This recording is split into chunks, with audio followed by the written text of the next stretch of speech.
Metal Gear Solid 2 is a 2001 action-adventure stealth game made by the iconic Hideo Kojima and published by Konami. The game was originally released on November 2001. This year alone will be remembered due to the multitude of world events that would shift how society functions, with shockwaves still being felt today. For the people who have never had the chance to experience the game, they'd be unaware of this fact. But this game would be ultimately one of the greatest commentaries of the 21st century. This story covers a plethora of different philosophy and themes, covering the information age, thematics, social engineering, political conspiracies, censorship, artificial...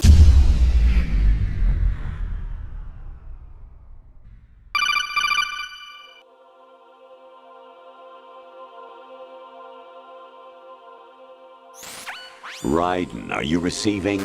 We're still here. How's that possible? The AI was destroyed! Only GW. Who are you? Of course, what we're going to be talking about today is the iconic speech made at the end of the game by Colonel and Rose. To give some brief context leading up to this speech, you play as the character Raiden throughout all of the game, with the exception of Snake during the tutorial segment. Through Raiden, you come to learn about who he is as a character. Unlike Snake, he isn't the macho action hero that you would expect. He's brash, whiny, and looks to others for guidance as he often lacks self-drive of his own. Most of these traits would be considered unbefitting for a character in the protagonist role.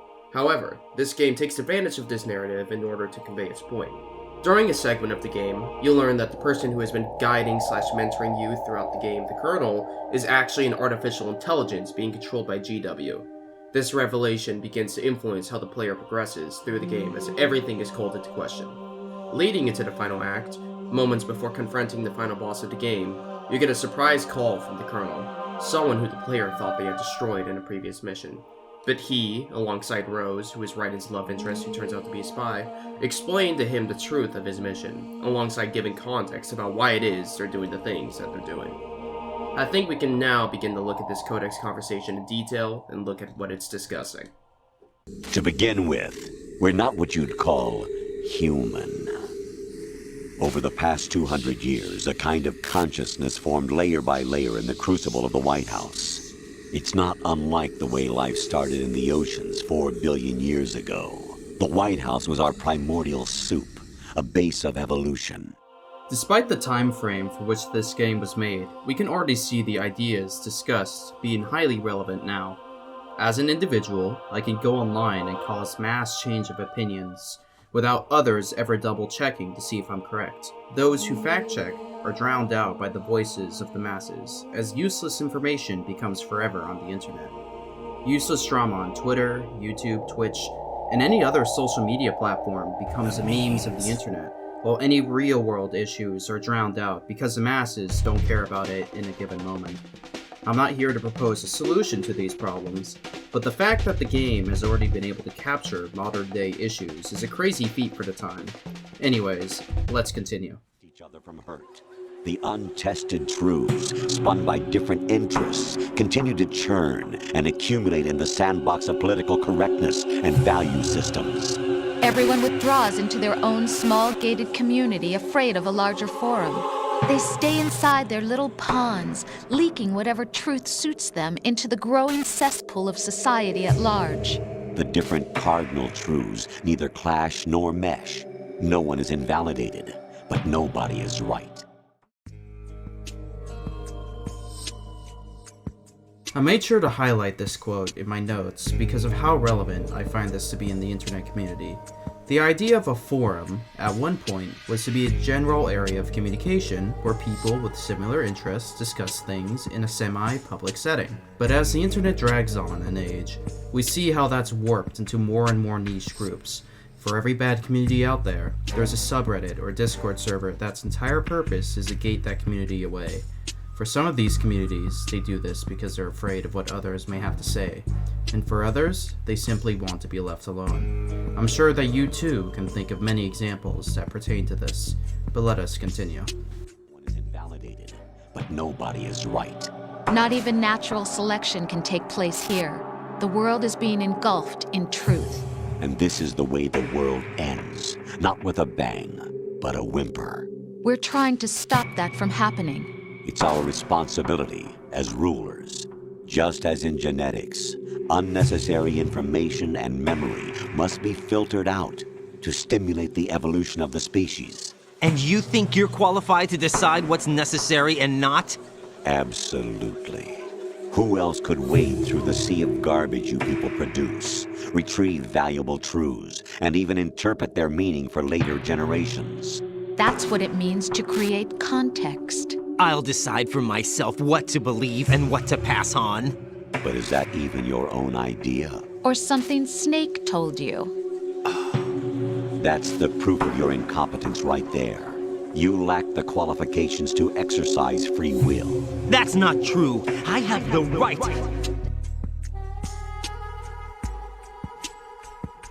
Here, we can see the game highlight a critique that many players have for Raiden, alongside the Patriots' justification for their goal. The Colonel states the fact that Raiden is neither qualified, nor the right person to be exercising his will. We see that throughout the game, as Raiden never actually makes any choices of his own. Unless he's forced to, he lacks the drive and conviction necessary to make these callouts. He'll cling on to the nearest voice of authority he can for guidance, because he himself does not want to make these decisions.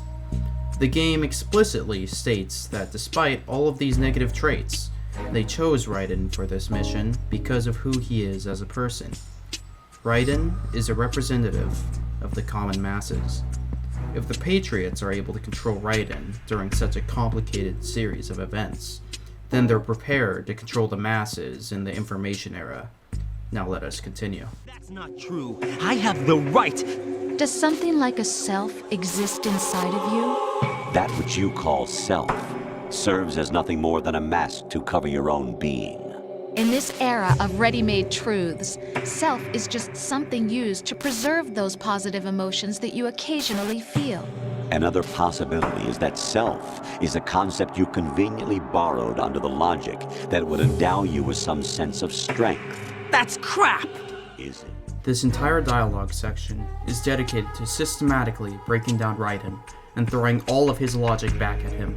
Raiden is using the sense of self to shield himself away from their words, when in reality, it's a coping mechanism to hold on to whatever positive emotions he has left. We see them directly counter Raiden with that as well. Not my fault. It's not your fault.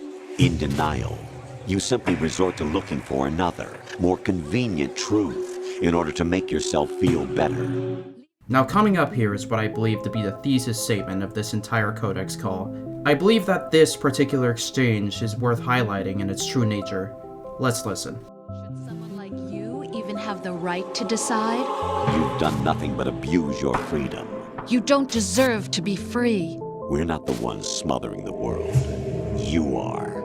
The individual is supposed to be weak, but far from powerless. A single person has the potential to ruin the world. And the age of digitized communication has given even more power to the individual. Too much power for an immature species. Building a legacy involves figuring out what is wanted and what needs to be done for that goal. All this you used to struggle with. Now we think for you. We are your guardians, after all. You want to control human thought, human behavior? Ever since the start of the information age, we've seen the rise of interpersonal communication and mass-scale flow of information. You, a person with no large-scale power to speak of, could be a couple of YouTube videos away from having millions of people heed your voice. It is no understatement to say that the individual has been granted more power now than they ever have throughout human history. But with this power, what do we choose to do with it? That is the ultimate discussion regarding how the internet influences humanity. As every individual chooses to do different things online, equally being preserved, both facts and lies are simply data floating around on the net, forever bound to circulate in a meaningless cycle of trivia. In the game, the goal of the Patriots are to control information so society as a large can continue to evolve and not get caught up in the miasma of the net. And if we look at how the world is now, we begin to wonder if the warnings given to us over 20 years ago look less and less like fiction and more like a stark reflection of our current reality. Thank you very much, everyone. If you haven't already, please subscribe. With that, I'd like to bid you all farewell.